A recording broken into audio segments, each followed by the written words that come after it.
Hello, football fans. Well, week 8 is in the books, and it was just an amazing week of football, to say the least. So let's not waste any time. Let's talk about some of the key points from week 8 of this season. Holy guacamole. So, funny thing happened in Landover, Maryland. Um, Jaden Daniels decided to channel prime Aaron Rodgers and chuck this Hail Mary with no time left, and the Commanders down by 3. And it ended up in the hands of Noah Brown, who was all by his lonesome behind that huddle you see before you, and he just catches it like that. So the Commanders won 18-15 over the Bears, and Washington's stranglehold over the NFC East remains. Well, I say stranglehold, but it seems like it because they just keep winning and winning and winning. But yeah, Daniels pulled it off. It was crazy. So, who's really responsible for that catch being possible? Here's the guy. Tyrique Stevenson of the Chicago Bears. This was taken moments before that Hail Mary was thrown, and he, in his infinite wisdom, decided to trash talk the Commanders fans as well. The Bears were up by 3, and there were like 2 seconds left before that ball was just yeeted across the field. Yeah, so Stevenson talked his trash, and it was his hand. It was his hand that ended up tipping the ball into the hands of Noah Brown. Amazing how that stuff just works out, doesn't it? So, and he actually had to eat a lot of crow after that happened. But yeah, typical Bears fashion. Aaron, it's time we had a talk. Uh, what whatever you're doing, it's not working. It's not working. So let's see. Let me see if I get this right here. He has Saleh fired, and he politics his way to having Devontae Adams with him. Tay hardly sees the ball, and as a result, the team has lost 3 in a row since they fired Saleh. They even lost to, of all teams, the Patriots during Week 8. Yeah. As a result of all of this, the Jets are now down to 2-6, and via tiebreakers, they're in last place in the division. And they're in the bottom of a 2-6 log jam in the entire conference. Only Tennessee's worse than them. Yeah.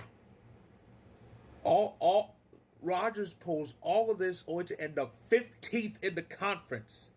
Here's an even more frightening statement. Last year with Zach Wilson, they were way better than this. They were 4-4 after 8 games with Zach Wilson starting. And the belief was, with Rodgers back, they'd be back on track and heading to a playoff spot, if not the division. This team is screwed. They're screwed beyond recognition. And Rodgers really has no one to blame but himself for this. I talked about the NFC West in an earlier TikTok, and as you can see, it's really crazy. Let me just move back a bit.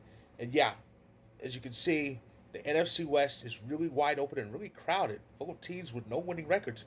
So yeah, it started with the Rams winning on Thursday Night Football over the Vikings, and then on Sunday, the Cardinals got a last second win over the Dolphins, who had Tua back, and the Seahawks lost to Buffalo, and the Niners pulled off that win on Sunday Night Football against the Cowboys.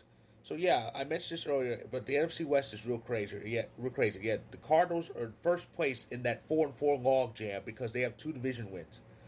The Niners have the tiebreaker over Seattle, which puts Seattle at the bottom of that 4-4 cluster. But the Rams at 3-4, they actually have a shot at the division. They really do. And here's the thing: next week, Rams, Seahawks. First place could be on the line here. And then there's the group of death known as the NFC North. It's really crazy. So yeah, as I said before, the Vikings lost to start the week, and then later on, and again the Bears lost that via the Hail Mary. But in between all this, in between these occurrences, the Lions and Packers had their games. Lions soundly defeated Tennessee. Put up 52 points in 3 quarters, mind you, all with Jared Goff throwing for 85 yards. And the Packers pulled out a close win over Jacksonville, what was deemed a trap game by many. But yeah, so it's pretty interesting. It's real tight. The Bears lost, just loosened it a bit, but still, it's 4 teams all winning records in the NFC North. The Bears are the odd team out at the moment. And here's the thing. Also next week, Lions, Packers, Lambeau, first place on the line.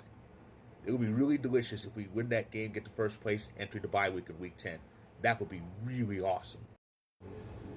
So another funny thing happened. So once Deshaun was out, that's when the Browns started to play like a real team or something resembling that.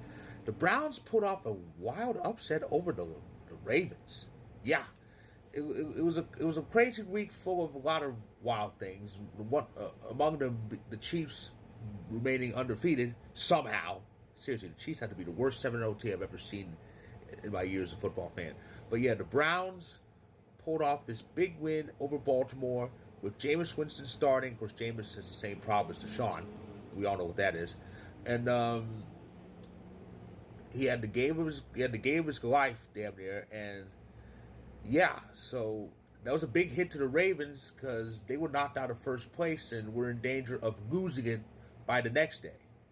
So, but we'll see how the Ravens do as the season progresses. And of course, Monday Night Football saw the Steelers victorious over the Giants. Of course, Monday was a special day, and it was a sports equinox. Of course, sports equinox is when the NFL, NBA, NHL, and Major League Baseball all play relevant games on the same day. And Monday Night Football was part of it. And the Steelers pulled out a pretty exciting victory over the New York Giants, who just keep sinking. They have the same record. They have the same record as the Jets, though. It seems like the Giants are kind of better than them. They're definitely run better than the Jets are. And with that win, the Steelers are now all alone in first place in the AFC North. Very good times indeed. So that is my recap of Week 8. It was a crazy week, and it was just wild. Like I said, and Washington managed to stay ahead in the NFC East despite Philadelphia winning, and Jalen Hurts had the game of his season too. Will we see more of that from him? Time will tell. But yeah, that's my recap of Week 8. What's in store for us for Week 9? I will be happy to tell you. Well, Week 9 will kick off with the Jets. Yeah, them again, hosting the Houston Texans. How fitting. We got a scary sight on Halloween. The New York Jets. Ugh. But anyway. Cowboys look to rebound for that Sunday night loss. They're in Atlanta. I mentioned the 2 big games, Lions, Packers, and Rams, Seahawks, possibly for first place in each of those respective divisions.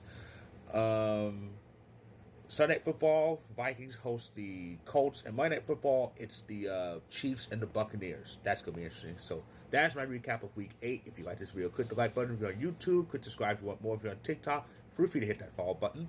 My story about Week 8 will be featured. Check it out when you can, and I'll be back next week this time next week to recap week number 9.